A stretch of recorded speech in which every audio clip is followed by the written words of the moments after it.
Oke, baiklah. Oke, saya perkenalkan diri dulu. Saya adalah Dr. Wirya Ayugraha. Saya adalah salah satu dokter spesialis di Bethsaida Hospital.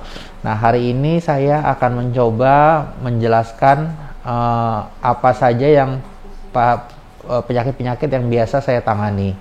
Terutama di bidang saya adalah karena saya spesialis bedah torak, kardiak, dan vaskular, saya akan bahas lebih ke bedah vaskularnya. Jadi penyakit-penyakit vaskular. Apa itu vaskular? Adalah penyakit pembuluh darah yang mungkin kita liatin, yang mungkin kita sehari-hari kita temukan gitu.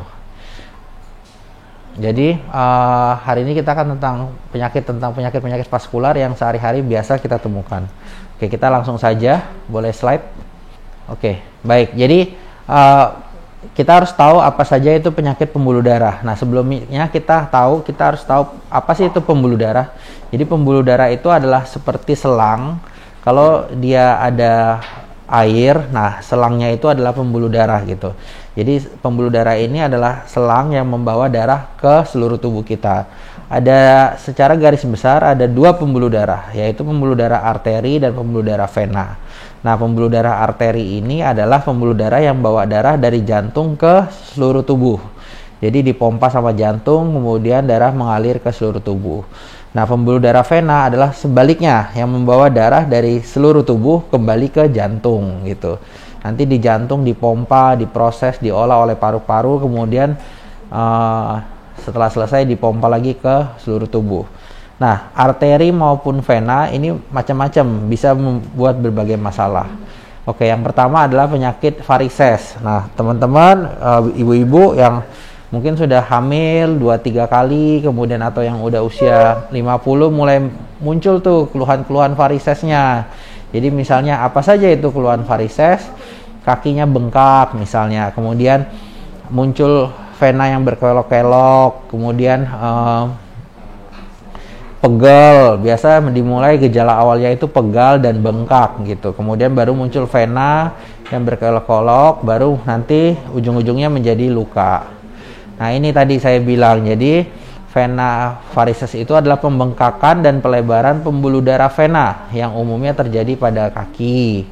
Kenapa ini bisa terjadi? Karena ada katup. Kalau kita lihat gambar sebelah kiri bawah, jadi ketika vena itu melebar, katupnya nggak berfungsi dengan baik, sehingga darah itu turun terus. Jadi darah itu selalu stay di kaki, dia tidak naik ke jantung dengan baik, sehingga kakinya menjadi bengkak atau menjadi varises itu sendiri. Ya, gejala-gejalanya tadi rasa nyeri atau rasa tidak nyaman, kemudian kadang gatal, kemudian bengkak. Nah, kemudian muncul pembuluh darah vena yang menonjol, lama-lama bisa menjadi luka. Biasa kalau pada pasien-pasien yang luka biasa udah usia tua tuh, usia 60-70, dia muncul menjadi luka, kakinya bengkak, menghitam, kemudian jadi luka. Nah, apa saja yang kita bisa lakukan? Kita bisa lakukan sebenarnya pemeriksaan paling sederhana di varises adalah dengan memeriksa dengan USG. Itu contohnya sebelah kiri. Jadi cukup kita tempel probe. Kalau kita tahu ada USG perut untuk kehamilan, nah ini kaki juga bisa di USG. Jadi aliran darahnya kita bisa lihat, diameternya kita bisa lihat, sehingga kita bisa menentukan ini varises atau bukan. Nah, kalau kita sudah tahu varises, apa yang kita lakukan? Prinsip kita pertama kali tetap memperbaiki gaya hidup. Apa saja? Diet. Kalau yang kegemukan dikurangin berat badannya, berdiri nggak boleh terlalu lama. Kemudian kalau pakai heel tinggi, biasa pada ibu-ibu kalau di bank, nah itu pasti suka pakai heel tinggi tuh. Nah, itu juga bisa resiko terjadi varises. Jadi itu harus dikurangin heelnya, diturunin tinggi heelnya. Kemudian bisa menggunakan obat-obatan atau menggunakan stocking. Nah, kalau ternyata varisesnya udah cukup berat, bengkaknya udah terus-terusan berulang, kita bisa lakukan adalah melakukan EVLA atau endovenous laser ablasi. Jangan takut kalau dulu operasi ada bekas lukanya, tapi kalau di sini di EVLA nggak ada bekas lukanya. Jadi lukanya kecil, cuma 1-2 mili, kemudian kita masukkan fiber laser, di ujung laser nanti akan akan mengeluarkan energi panas sehingga pembuluh darah varisesnya akan mengecil.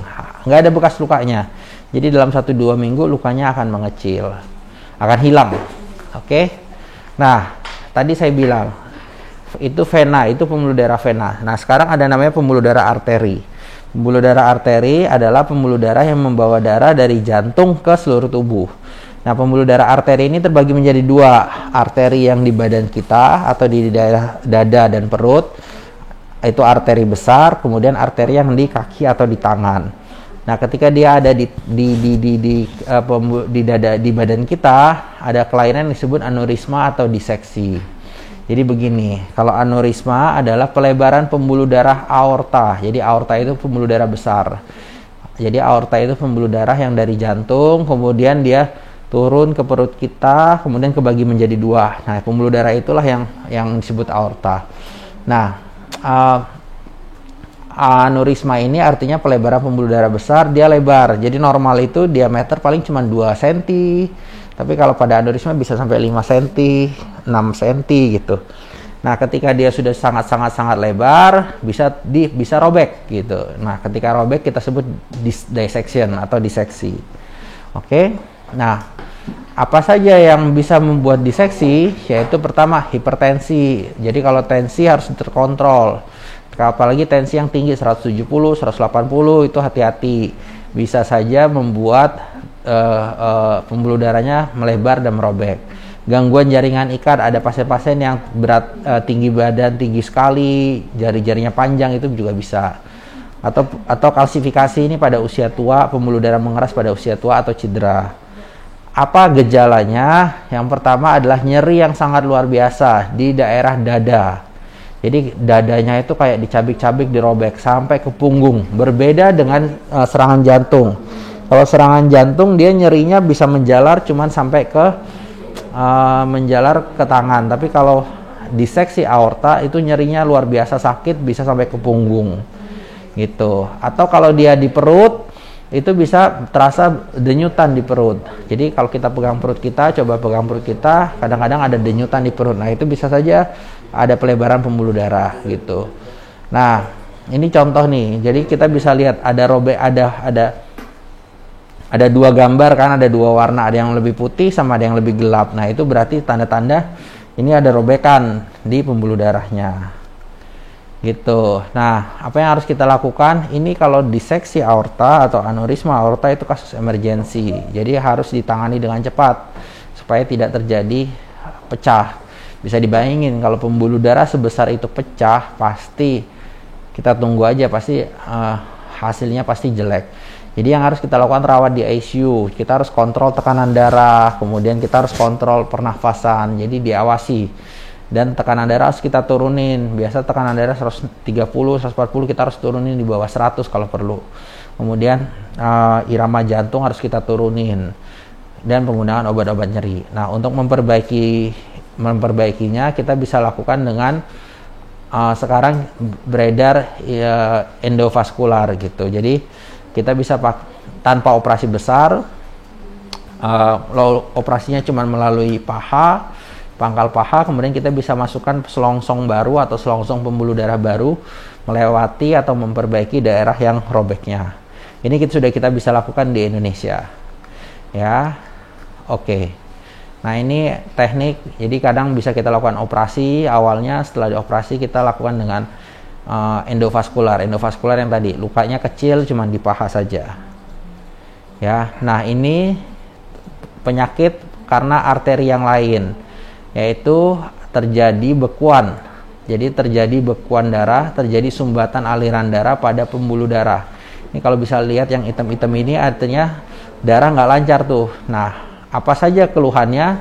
Ini khas ini. Jadi tiba-tiba nyeri dalam 2 minggu terakhir, tiba-tiba kakinya nyeri itu. Kemudian tiba-tiba kakinya jadi pucat dalam 2 minggu terakhir. Atau tiba-tiba kok nggak ada denyutan ya. Kalau biasa kita pegang kan suka ada denyutan yang berdenyut tuh. Nah, ini nggak ada. Nah, kemudian tiba-tiba baal, tiba-tiba lumpuh. Jadi kita bisa lihat nih kakinya kakinya membiru, kakinya menghitam. Kemudian nggak ada denyutan, dingin. Nah ini tanda-tanda bisa saja ini akut iskemik gitu. Kalau ini kejadian berarti ini adalah emergency. Ini kita bisa periksa ada aliran darahnya dengan USG atau tidak gitu. Nah kalau seperti ini apa yang harus dilakukan? Obat-obatan kita kasih, pengencer darah diberikan. Nah intinya kita harus memperbaiki aliran darahnya kembali. Nggak boleh kaki itu kalau nggak ada aliran darah dalam 2 minggu pasti kakinya menghitam. Kalau kakinya menghitam bisa-bisa ujung-ujung adalah amputasi.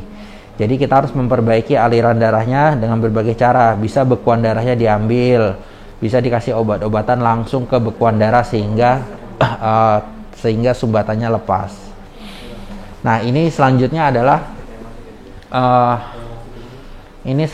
adalah penyakit karena arteri atau biasanya sering diderita pada pasien diabetes. Nah kira-kira kayak gini. Jadi kalau kita lihat pasien diabetes, kita bisa lihat tuh kadang-kadang kakinya menghitam, ada lukanya nggak sembuh-sembuh, kemudian nyeri, kadang-kadang dipakai jalan nyeri. Nah ini biasanya pada pasien diabetes. Nah kita bisa periksa kalau dapat pasien kayak gini, ada luka 2 minggu nggak sembuh, kita harus pikirin mungkin ini ada gangguan pembuluh darah sehingga lukanya nggak sembuh gitu. Ini pemeriksaan yang kita bisa lakukan dengan USG. Ini dengan CT angio. Ini dengan CT angio kita bisa lihat nih ada aliran darah dari ujung kaki sampai dari paha sampai ke ujung kaki. Jadi kita bisa lihat aliran darahnya bagus atau enggak. Kalau ada sumbatan di mana dia tersumbat, seberapa parah dia tersumbat. Ini kita bisa lihat ya.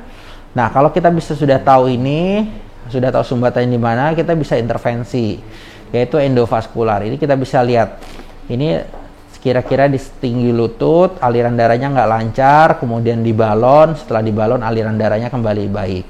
Nah, ini contoh endovaskular. Ini tanpa luka, tanpa bekas luka gitu. Jadi lukanya cuma ada di pangkal paha kecil. Jadi kalau kayak pasang kateter tapi pasang balon atau ring di jantung tapi kita pasangnya di kaki. Nah ini operasi ini dengan terbuka tapi sudah jarang sekali saya kerjakan karena ya kasihan pasien lukanya jadi besar, jadi saya jarang kerjakan. Nah ketika kita memperbaiki aliran darah ini, mudah-mudahan lukanya jadi perbaikan. Jadi luka yang awalnya nggak sembuh-sembuh, infeksi, dengan kita perbaiki ini mudah-mudahan aliran lukanya menjadi baik dan nggak harus diamputasi. Oke. Iya, itu saja. Terima kasih.